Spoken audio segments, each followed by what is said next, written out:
일단 이 말씀을 먼저 드리고 시작을 할게요. 수면치과 치료는 정말 좋은 치료입니다. 수면치과 치료는 치과 공포증이 있는 환자에게 치과 치료를 받을 수 있는 유일한 방안이라고 생각을 하는데요. 아직 수많은 병원에서 수면 마취로 인한 사망, 뇌사 사고가 많이 일어나고 있다고 합니다. 치과 치료에 대한 공포감이 너무 심한 경우에 수면 마취는 찬성하고 실제로 하고 있습니다. 하지만 주기적으로 자주 받아야 되는 스케일링이나 충치 치료 등에서 무분별한 수면 치과 치료는 배보다 배꼽이 더 큰 것이라고 생각을 합니다.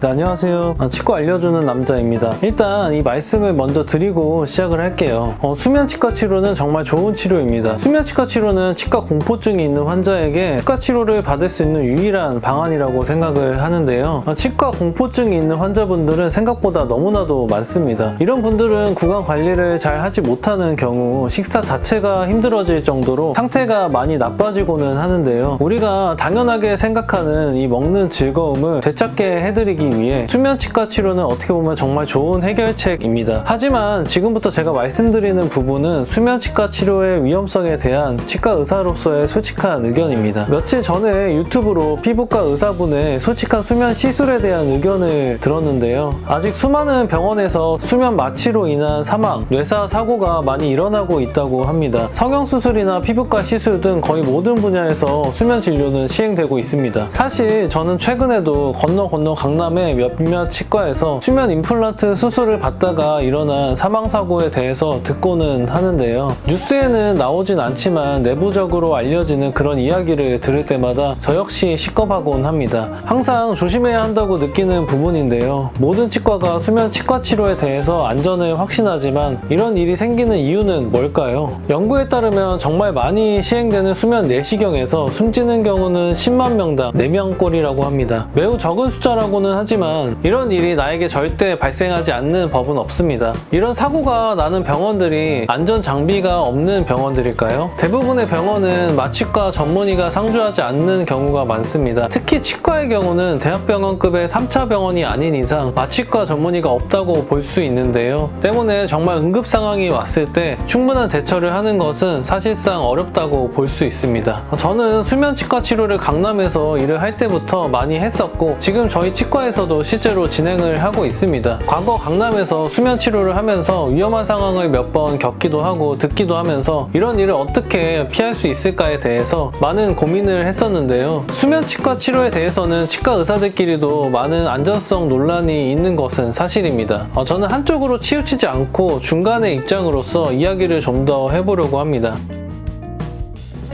사실 수면 마취는 전문 용어로는 의식화 진정법이라고 하는데요. 이는 전신 마취와는 구분되는 용어로 사용되곤 합니다. 사실 전신 마취와 의식화 진정법은 다르다기보다 정도의 차이로 설명을 할 수 있습니다. 먼저 진정법이라는 개념부터 설명을 하고 가야 하는데요. 미국 마취 협회에 의하면 진정법은 크게 4가지로 나눌 수 있습니다. 최소 진정, 의식화 진정, 깊은 진정, 전신 마취 이렇게 4단계로 나눌 수 있는데요. 이 단계는 딱딱 나눠진다기보다 연속적인 범위 안에 존재하기 때문에 사람마다 단계에 넘어가는 증상이 다를 수 있고 어떤 단계가 되는 약물의 필요 농도가 다를 수 있습니다. 이게 같은 사람이라도 그날의 상태, 컨디션에 따라 약물에 대한 반응도 다를 수 있기 때문에 이를 정확하게 어떤 단계에 맞추는 것은 사실상 어렵다고 할 수 있는데요. 우리가 원하는 진정의 정도는 의식화 진정이지만 이를 넘어가는 수준의 진정이 된다면 자발적 호흡이 불가능하게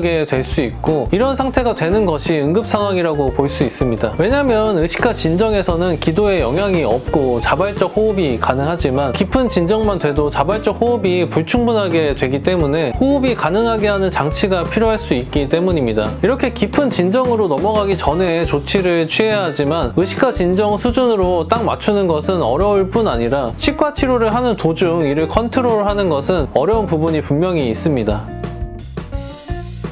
하지만 수면 마취는 정말 거의 모든 분야에서 하고 있고 요즘에는 정말 많은 치과에서 진행되고 있습니다. 수면 마취는 새로 나온 기술이 아니라 대학병원급의 치과에서는 원래 하던 치료였고 실제로 미국에서도 많이 시행되고 있습니다. 위험하다고 무조건 하지 않는 것 역시 좋은 방법은 아니라고 생각하는데요. 저는 전체 임플란트 등의 큰 수술을 받아야 하거나 치과 치료에 대한 공포감이 너무 심한 경우에 수면 마취는 찬성하고 실제로 하고 있습니다. 하지만 주기적으로 자주 받아야 되는 스케일링이나 충치 치료 등에서 무분별한 수면 치과 치료는 배보다 배꼽이 더 큰 것이라고 생각을 합니다. 또한 안전한 약물로 수면 마취를 해야 한다고 생각하는데요. 사실 수면 마취를 하는 약물은 정말 다양하고 이 약물을 보조하는 보조제 또한 다양합니다. 약물을 섞어서 쓰거나 더 깊은 약물을 쓸수록 위험성이 높아질 수 있다고 생각하기 때문에 최소한의 약물 사용을 선호하고 있습니다. 물론 누군가는 충분한 경험으로 모든 치과 치료를 수면으로 진행을 할 수 있고